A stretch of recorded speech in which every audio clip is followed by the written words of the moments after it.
Le Mans Ultimate has officially hit version 1.0, and with that comes a pretty significant update to cars, features, UI, and content.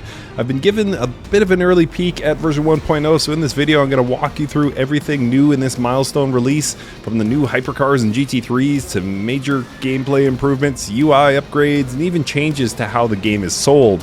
Whether you've been following Le Mans Ultimate since early access or just now considering a jump in, this update is a huge step forward.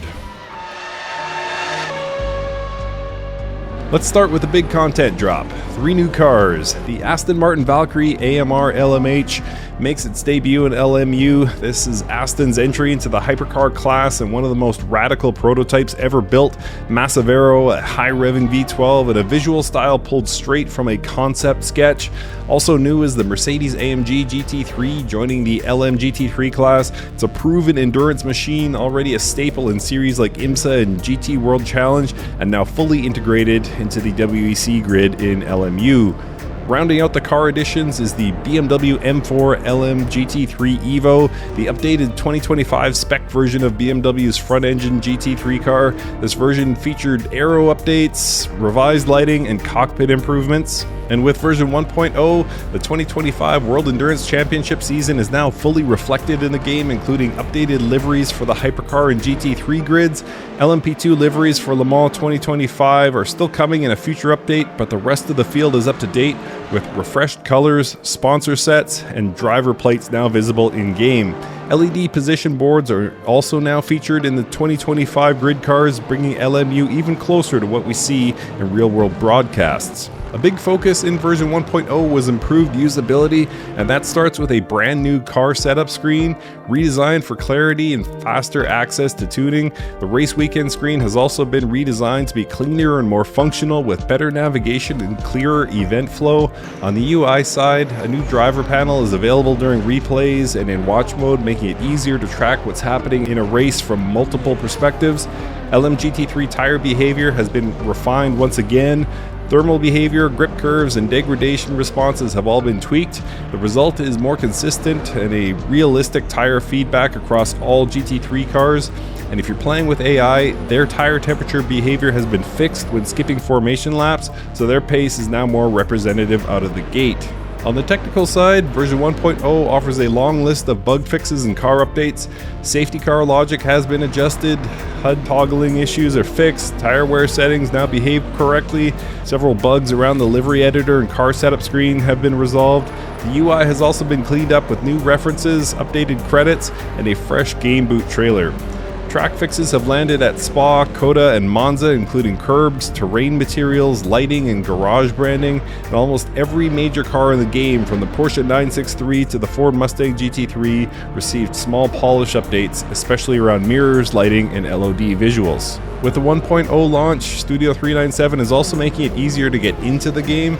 A new Complete the Set bundle is now available, giving new players the base game and all 2024 season packs at a 15% discount. Existing players can also fill in missing DLC at the same discount. The 2024 season pass is being removed, but each individual pack remains on sale. Le Mans Ultimate version 1.0 represents a leap forward both in polish and content. The new cars, updated liveries, UI upgrades, and a long list of fixes all point to Studio 397 shaping LMU into a serious long-term sim racing platform. I'll be showing gameplay from version 1.0 next. Let me know in the comments which car or feature you want to see on the next video.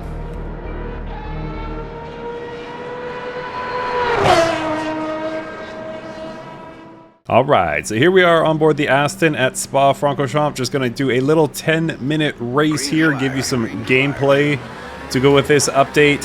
And yeah, I really like the Aston. I've had a bit of time to mess around with it and kind of get used to it. Of course, we look at it as a noise machine in a lot of cases. It's got that screaming V12 that we all love so much. But the question is, you know, does it drive well? Is there anything here of substance that'll get us beyond that little blip where we, that little blip in our attention, I should say, where we love that V12 sound? Because that's going to wear off, let's be honest. And yeah, it's a fun car. It's certainly not the fastest. You really have to work to get your lap times out of this Aston. Whoa! But yeah, it can be fun. It's very point and shoot, very simple, and you know, you love the concept of the Aston Martin. You love the concept of any car that enters a major grid in motorsports that's not traditional. You know, you got a team like Asada Frashini, where, you know, they obviously don't have the backing of a Porsche or a Ferrari or something like that, and yet they made the grid in 23.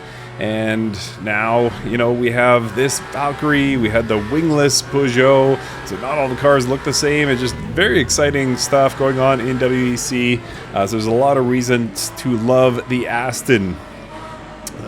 Will this be my new go-to car in Le Mans Ultimate? Probably not. Probably not. I think I still am partial to a few others, actually. I love the look of the Peugeot. That has not worn off for me.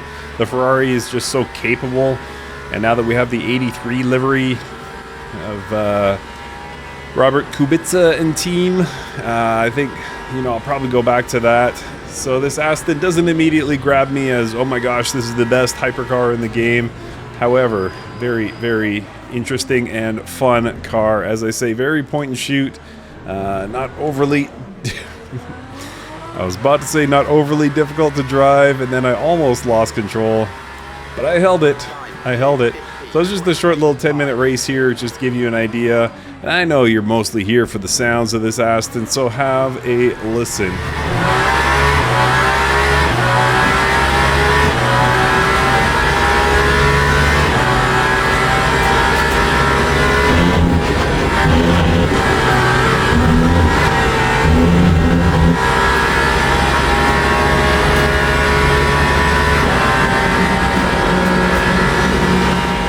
So you don't get the scream of the V12 like you do from the exterior cams, of course. Whoa, sorry Ferrari. I was just talking about you, actually, in your lovely 83 yellow livery. But yeah, the sound's still very good on board. And if you're one of the rare few, and I don't know anyone who does this, but if you're the type that likes to drive in chase cam, boy will you be in for an audio treat. But I don't think anyone does that in Le Mans Ultimate, do they? I don't think I've ever seen anyone drive in chase cam in this game. I don't even know if there is a chase cam to drive by. There is in replay. I don't know about gameplay. And Robert Kubica forcing me off the road. How dare you, sir? I actually saw Robert Kubica when I was at an F1 race a few years ago. He's about, I don't know, marginally bigger than I would imagine a typical Kentucky Derby jockey to be. Obviously very powerful, very strong, but he is tiny. And I'm a big guy, so maybe it's just easy for me to judge, and maybe I have a warped perspective on the what humans should be sized at. But Robert Kubica, to me, looked very, very small. Amazing the amount of power and the amount of muscular stamina these guys have to race cars like Formula One with such small frames. But we're not here to talk about Robert Kubica.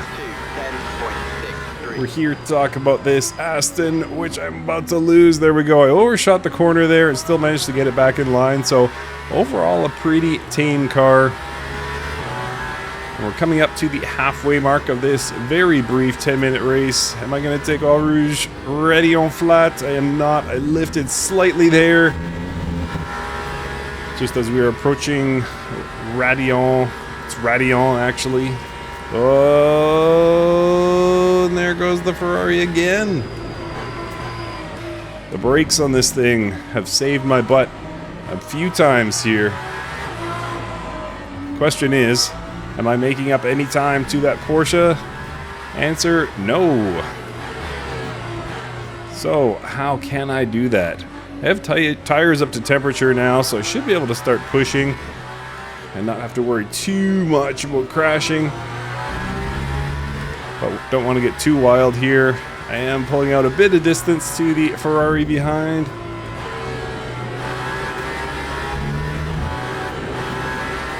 And now I have reeled in this Porsche. Just about a half second separate us. Whoa! And saw an opening, went for it. Can I make it stick? Yep.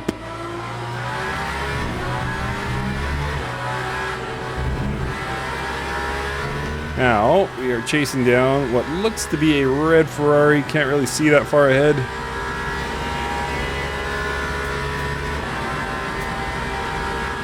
Porsche behind me, not going away.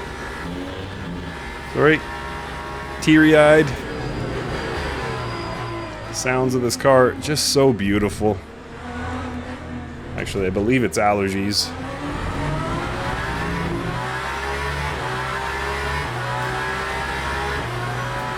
And lights on here at Spa-Francorchamps. I'm going to be driving blind soon if this eye irritation doesn't go away. 3 minutes to go, so we'll get this lap plus one more. And really lifted there. I think that's going to give the Porsche a good run at me here.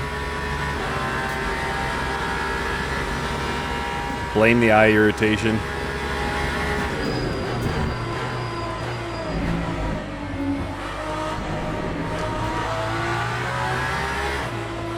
I actually think I have a shot. Okay, every time I open my mouth about this car being super manageable and I might win the race, things go wrong. So I'm just going to be pessimistic for the rest of the race. I was about to say I have an SHOT at WINNING, the RACE. But now I'm not so sure, because I may have just jinxed it. But I believe those are the first, second, and third place cars. We can tll by the little placard on the side of the car. That was the third place Ferrari. Toyota and Alpine still to come. I'm still battling my allergies here. That's the real race. My race is not with this Toyota. It's with airborne pollen.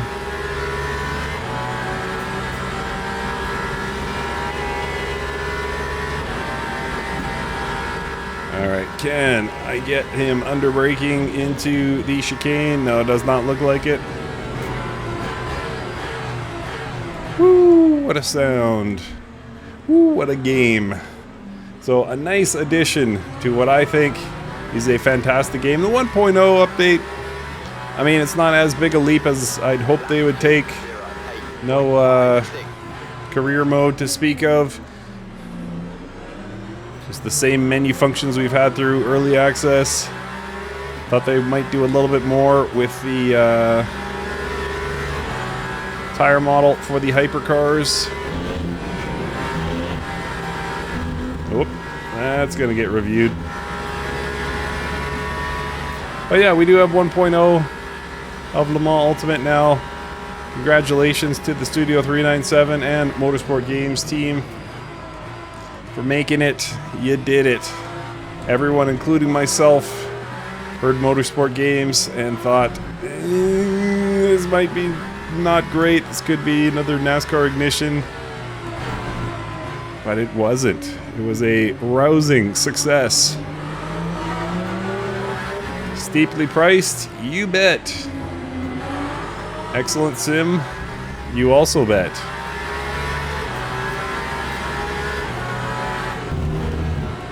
Whoa, easy girl. Reel it back in. Yeah, lots to love here, honestly. Not talking about the car specifically, talking about Le Mans Ultimate. It's a great title. It really is. It's, I'd say 80% of what I play these days. Ooh-wee. Come on, Alpine. You don't want this smoke. Or do you? You do, and so does the Porsche. Alright, so last lap here, I believe. Actually, no, there's 30 seconds left, so we're just barely going to make it to the start-finish line to start another lap before time expires. Whoa! Whoops, sorry, Uppy. That was on me.